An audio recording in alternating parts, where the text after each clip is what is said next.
Hi there. I talked about the new society last video, and the whole idea is simply that if you decide that your body of law and your legal system has been corrupted and is not enforced in the right way and is completely going crazy because it's basically constructed and created through a commercial interest with no interest in the people whatsoever, then you have to find a recourse.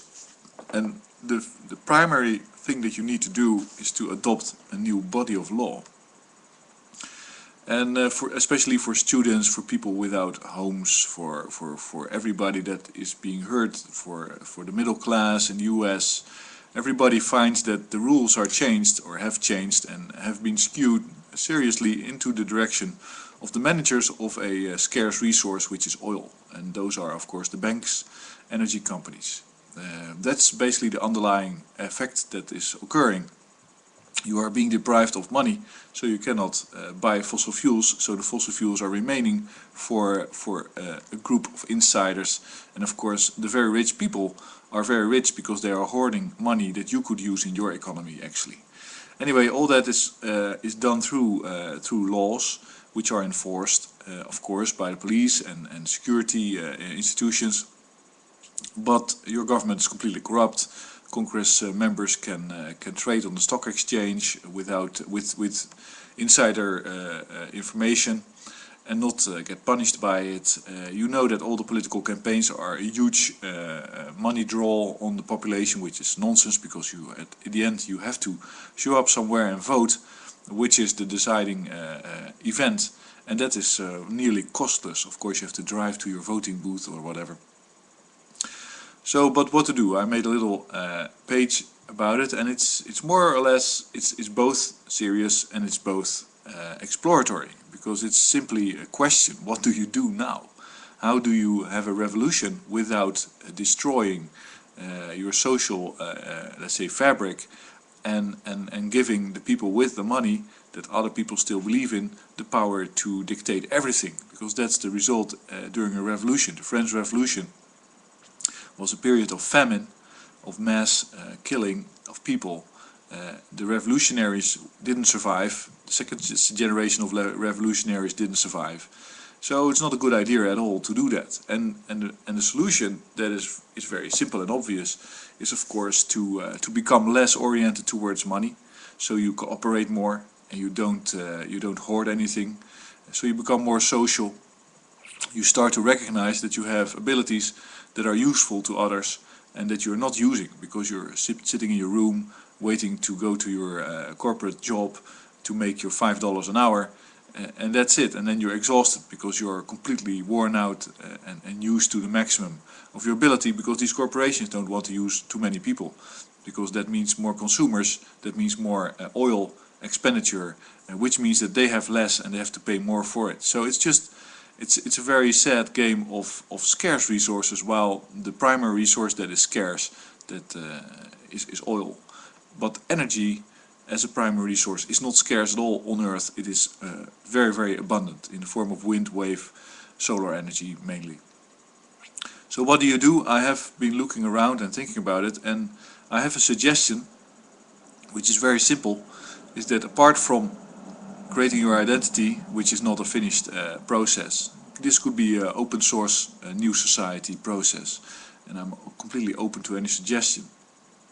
And I'm in Holland, so I'm not in America. So, and the only thing that I care about is that I don't want to have some kind of world war in order to still secure those scarce resources, while the solution is everywhere around us, which is abundant renewable energy, which can keep us alive, create wealth, and make everybody much more healthy than they are now under the coal and oil and all that pollution that you get, nuclear power. So my suggestion is this, is that that the law that has been adopted primarily cannot be the US law, because it doesn't work, that's clear, as a complete system. Even with the governing bodies in it, it doesn't work. So you cannot create a law from scratch, because then you get what you have after most revolutions, which is people fighting each other over what should be the rules and what shouldn't be the rules.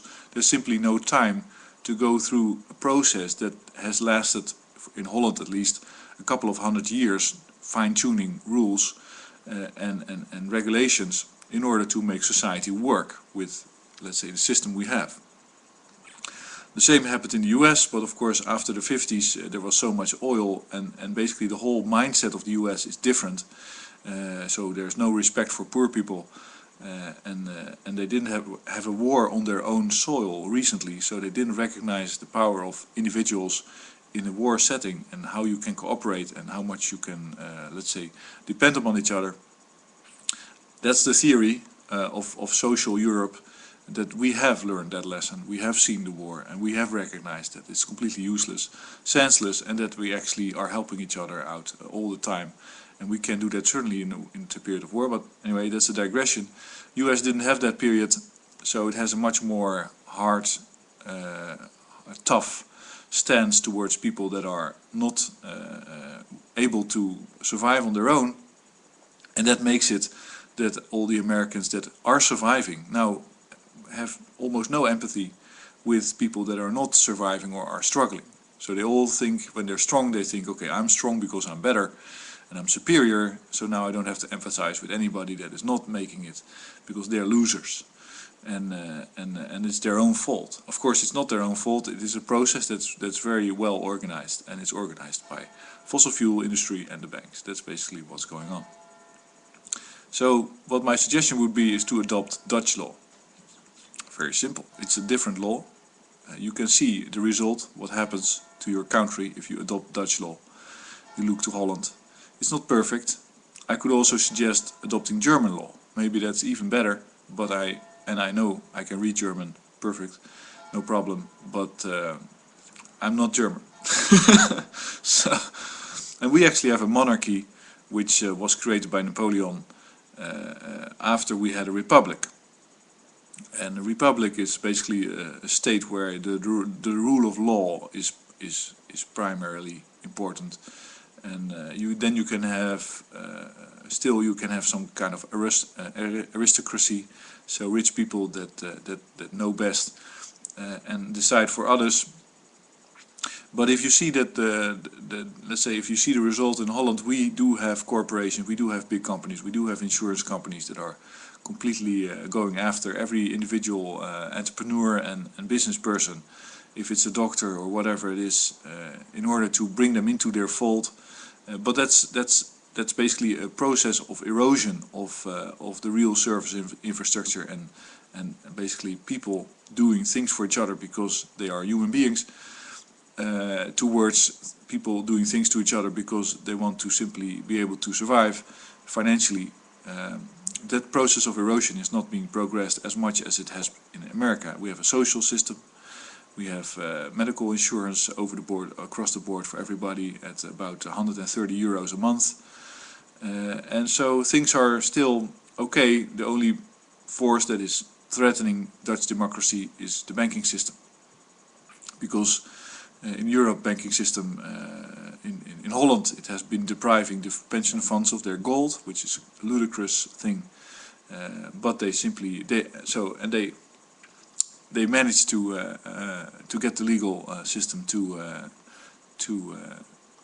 support that. So that's not a very good sign. So what I'm saying is you shouldn't adopt the Dutch system as it is, like the way we do it, because that's not perfect. But the Dutch laws are not perfect either, but at least they're better than the US ones. You can be sure of that. And if you do that, as let's say, as students, as people that don't have any other option, that simply do not find any recourse in the current system, and you only cooperate with each other if you are signaling that you will abide by those laws, and you can find them online. I'll put a link below this video. And that you say, well, I try to minimize my cooperation with anybody that is not acknowledging these rules.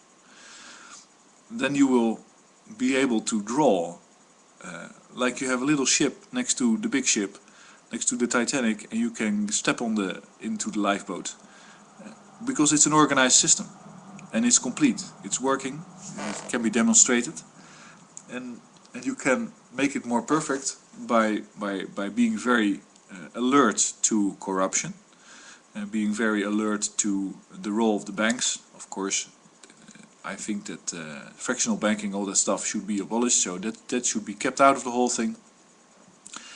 You could be very alert on things that happen in that legal system. Now you know that it's a problem, but you have the advantage that you start from a rule set that is different, in that it's not yet as corrupted as the current rule set. I mean, there's the way that these rules get corrupted can be very, very intricate. And you have all heard about proposals for new laws of 1300 pages or something like that. That might happen on the European level at the moment, due to exactly the same processes as that it has happened in the US, mainly for obfuscation and the fact that you can then find some legal representative, some lawyer, to knit a whole story around some kind of legal language and make sure that is doesn't mean is, and sex doesn't mean sex, and Lewinsky doesn't mean Lewinsky anymore.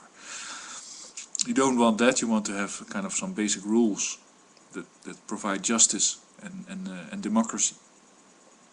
So that's my suggestion this morning. I say, well, use the Dutch law book, and I'll put it on the webpage that I link below. And I think that it could, if this is something that works. This is what always works. And what always works is that you cooperate, and that you know on what grounds you cooperate with each other, and then you can build whatever you want.